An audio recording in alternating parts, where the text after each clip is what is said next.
आज हम जानने वाले हैं इस संसार की सबसे पहली प्रेम कहानी के बारे में, जिसमें न कोई शर्त थी, न कोई बंधन, बस एक दृढ़ता थी, एक श्रद्धा थी।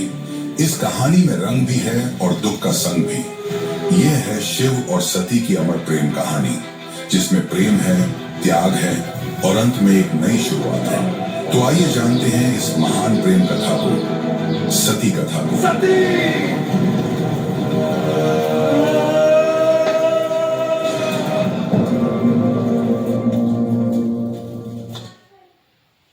सृष्टि के आरंभिक काल की बात है, जब ब्रह्मा ने अपने मानस पुत्रों को रचा। उन्हीं में से एक थे दक्ष प्रजापति, अत्यंत बुद्धिमान परंतु उतने ही अहंकारी। दक्ष को अपनी योग्यता, अपनी शक्ति और अपने सृष्टिकर्ता के कुल से उत्पन्न होने का बड़ा अभिमान था। उसने वर्षों की तपस्या की और देवताओं से वरदान पाए संतान की प्राप्ति के लिए। उसकी यह तपस्या रंग लाई और उसे एक अत्यंत दिव्य कन्या की प्राप्ति हुई, वही जिसे हम आज देवी सती के नाम से जानते हैं। सती का जन्म किसी साधारण कन्या की भांति नहीं हुआ था। उनका स्वरूप स्वयं शक्ति का अंश था। कहते हैं वह स्वयं आदि शक्ति का अवतार थी।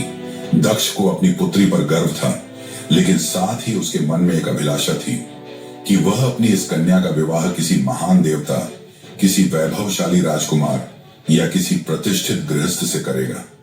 उसे यह कल्पना भी नहीं थी कि उसकी पुत्री का हृदय वहां बन चुका है, जहां वैभव का कोई मोल नहीं, जहां वैराग्य ही आभूषण है, भगवान शिव। देवी सती बचपन से ही विचित्र स्वभाव की थी। अन्य कन्याओं की तरह ना तो उन्हें श्रृंगार में रुचि थी, ना ही राजसी जीवन की भव्यता में। जब जब वह शिव की चर्चा सुनती, जब किसी आर्ष द्वारा शिव की महिमा का वर्णन होता, उनका हृदय गहरे भावों से भर उठता। शिव जो श्मशानवासी हैं, जो मृग चर्म धारण करते हैं, जो भस्म रमाते हैं और सर्पों को आभूषण की तरह पहनते हैं, आम कन्याओं के लिए यह भय का कारण होता, पर सती के लिए यही शिव उनके अंतर्मन में बस चुके थे। धीरे धीरे यह आकर्षण भक्ति में बदला और भक्ति प्रेम में।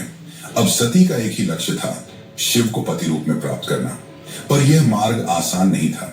जब दक्ष को सती की इच्छा का आभास हुआ तो वह क्रोधित हो उठा। उसकी आंखों में तो शिव एक जंगल में भटकने वाले योगी मात्र थे।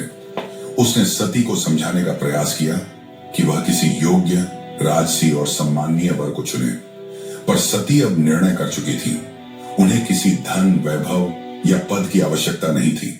उन्हें चाहिए था वह परम पुरुष जो संन्यास में भी पूर्ण है, जो मौन में भी संपूर्ण है।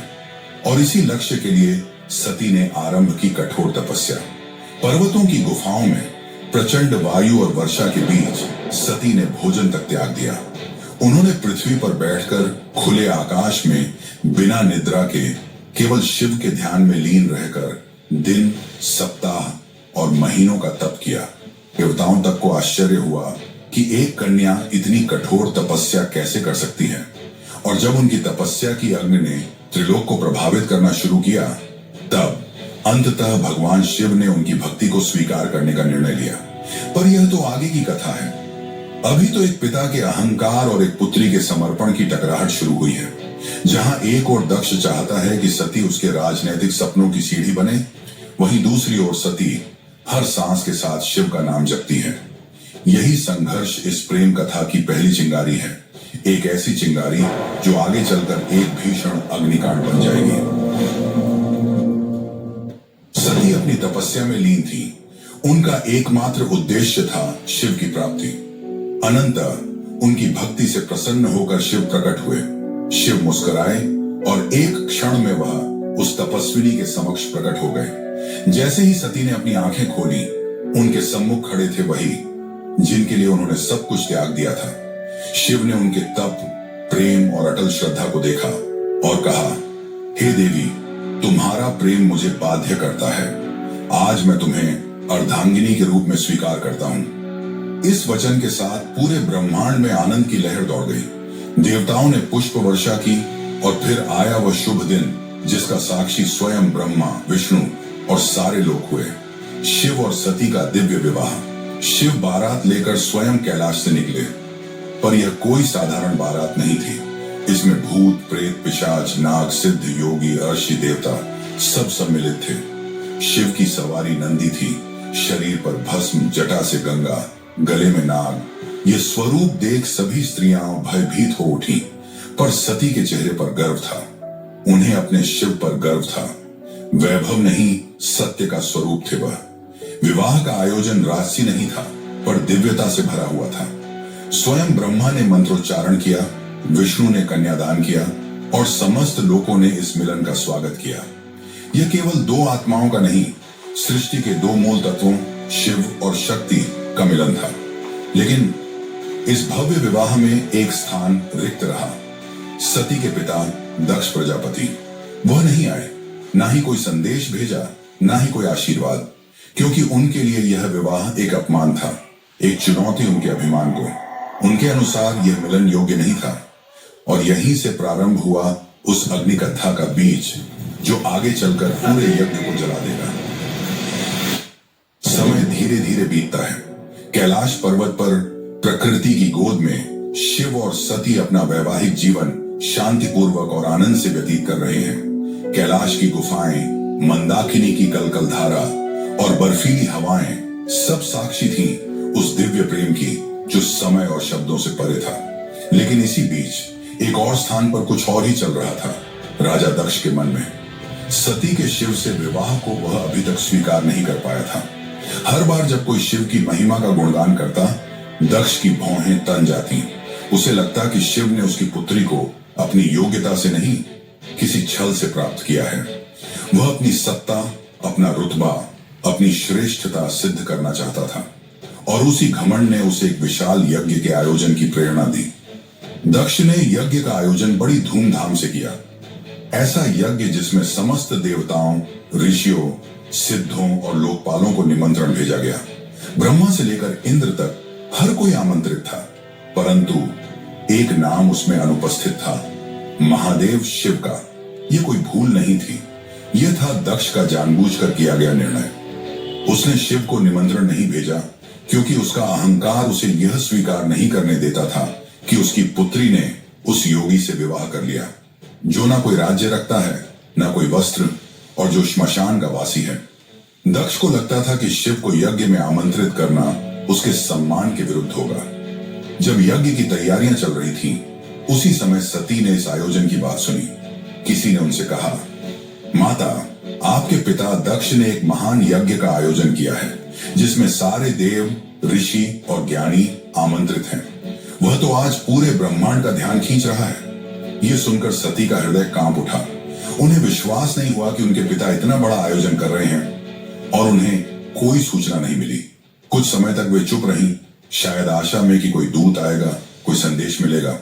लेकिन जब स्पष्ट हो गया कि शिव और उन्हें जानबूझकर न बुलाया गया है, तब उनके भीतर कुछ टूट सा गया।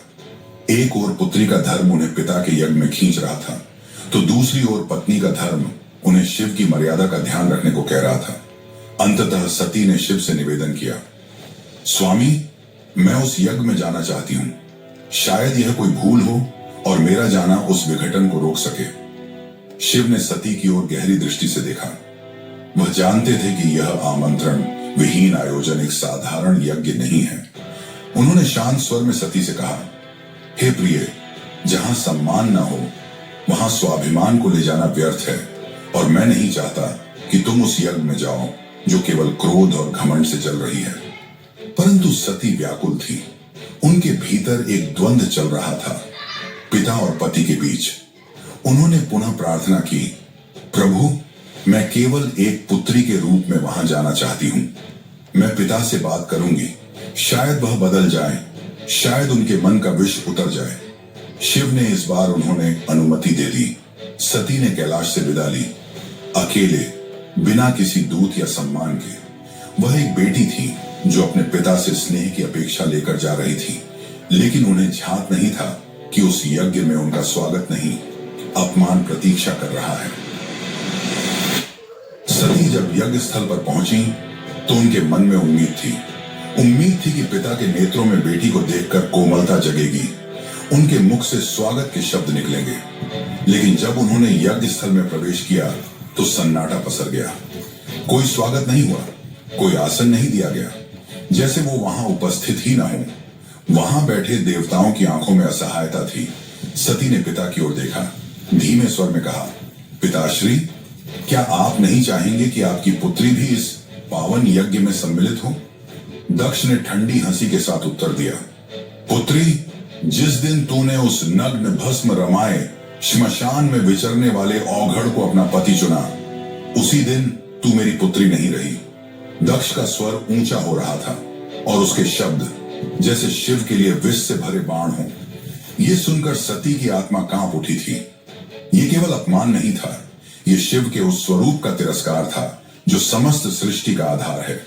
वे उठी, सभा की ओर देखा और बोली, तुम सब यहां धर्म की बात करने आए हो, यज्ञ की बात करते हो, पर जिस शिव के बिना कोई यज्ञ संपन्न ही नहीं हो सकता, उसी शिव का तुम अपमान करते हो। फिर उन्होंने आगे कहा, जिसे तुम औघड़ कहते हो वही काल का भी काल है। जिसे तुम श्मशान वासी कहकर हंसते हो वही मृत्यु से परे है, और जिसे तुम भस्मधारी कहते हो वही भस्म से मोह को जलाता है। उनकी आंखों में आंसू थे, लेकिन स्वर तेज था, ऐसा तेज कि स्वयं देवता भी सिर झुका लें।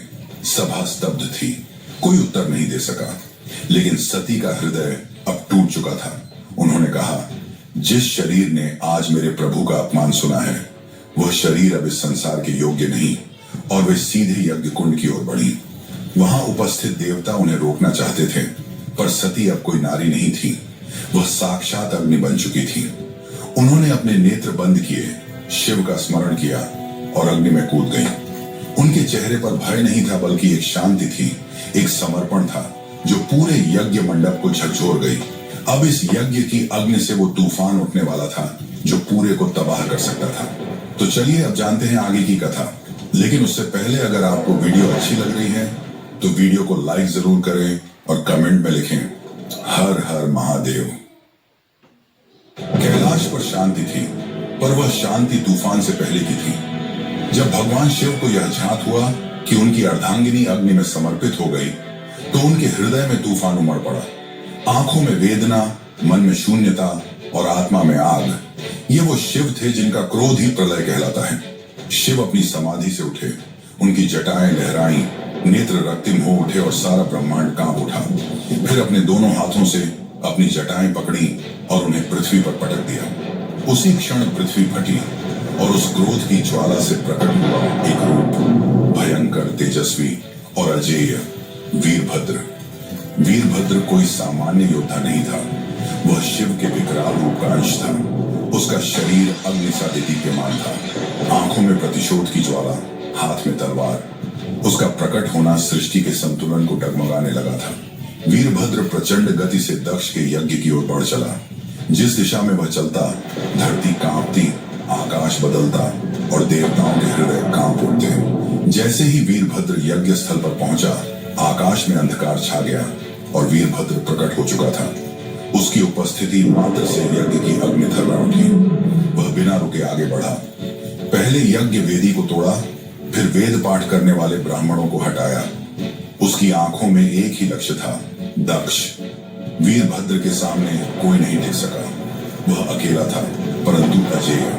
उसके प्रत्येक प्रहार में शिव का शाप था और हर गर्जना में सती का विलाप। अंततः वह दक्ष के सामने पहुंचा। दक्ष अब भी अपने अभिमान में डूबा था। वह चिल्लाया, मैं यज्ञ करता हूं, मुझे कोई छू नहीं सकता। वीरभद्र ने उसकी आंखों में देखा और कहा, तू पिता कहलाने योग्य नहीं। आज तुझे उसी अग्नि में भस्म करूंगा जिसमें तूने धर्म का मजाक उड़ाया। और एक ही झटके में वीरभद्र ने अपनी तलवार से दक्ष का सिर धड़ से अलग कर दिया। पूरी सभा में सन्नाटा छा गया। देवता स्तब्ध रह गए। यज्ञ की अग्नि बुझ गई और पृथ्वी पर सिर्फ राख रह गई। वो राख जो अहंकार, अधर्म और अपमान की अंतिम परिणति थी। वीरभद्र शिव की आज्ञा पूरी कर चुका था, पर यह कहानी यही नहीं रुकती। अब आएगा वो क्षण जब शिव स्वयं यज्ञ स्थल पर पहुंचेंगे, सती के शव को उठाएंगे और सृष्टि में संतुलन डगमगाएगा। जब महादेव यज्ञ स्थल पर पहुंचे, उन्होंने सती के जले हुए शरीर को देखा। वह दृश्य ऐसा था जिसने स्वयं काल को रुला दिया।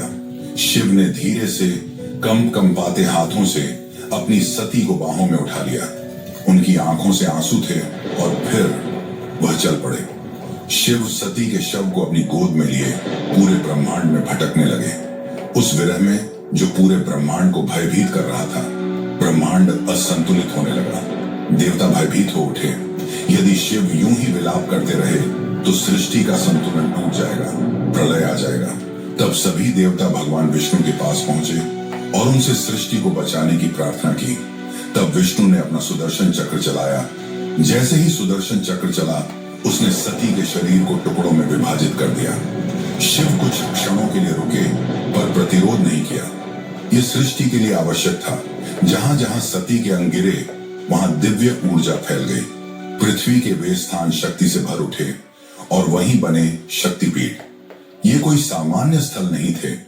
ये उस अमर प्रेम की गवाही थे जो शिव और सती के बीच था। ये थे वे स्थान जहां स्त्री, शक्ति, प्रेम, बलिदान और भक्ति सब कुछ एक साथ साकार हुए। कुछ स्थानों पर सती की आंखें गिरी, कहीं उनका हृदय, कहीं उनके केश, तो कहीं उनके चरण, और हर स्थान एक केंद्र बन गया मां शक्ति का, जो हर रूप में पूजनीय हुई। कभी दुर्गा, कभी भैरवी, कभी भवानी।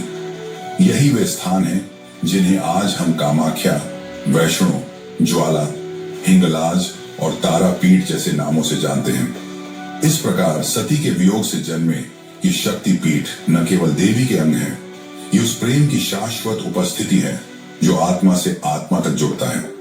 शिव अंततः हिमालय लौटे, पर अब वह ध्यान मग्न हो गए। वर्षों तक एक चट्टान की भांति बैठ गए, समाधि में डूबे। न शब्द, न गति, न भावना, बस मौन और सती की स्मृति। काल की धारा आगे बढ़ती है, युग बदल जाते हैं, पर कुछ कहानियां समय की सीमाओं से परे होती हैं, और सती की कथा उन्हीं में से एक है। वह प्रेम जो अग्नि में तपकर शुद्ध हुआ था, वह विरह जो तांडव बन गया था। उस अधूरी यात्रा को अब पूर्ण होना था, पर यह कहानी यहां समाप्त नहीं होती। प्रेम का सफर यहीं पर रुकने वाला नहीं था। जहां अग्नि ने प्रेम का रंग दिखाया था, वहीं से एक नई दास्तान का पैगाम आने वाला था। सती के बलिदान से जो प्रेम जला था, वही आग पार्वती के रूप में फिर फलने वाला था। यह अंत नहीं, यह शुरुआत है। शुरुआत है एक अमर, अनसुनी और अनोखी प्रेम कहानी की। यह शुरुआत है शिव और पार्वती की। यह शुरुआत है एक नए युग की।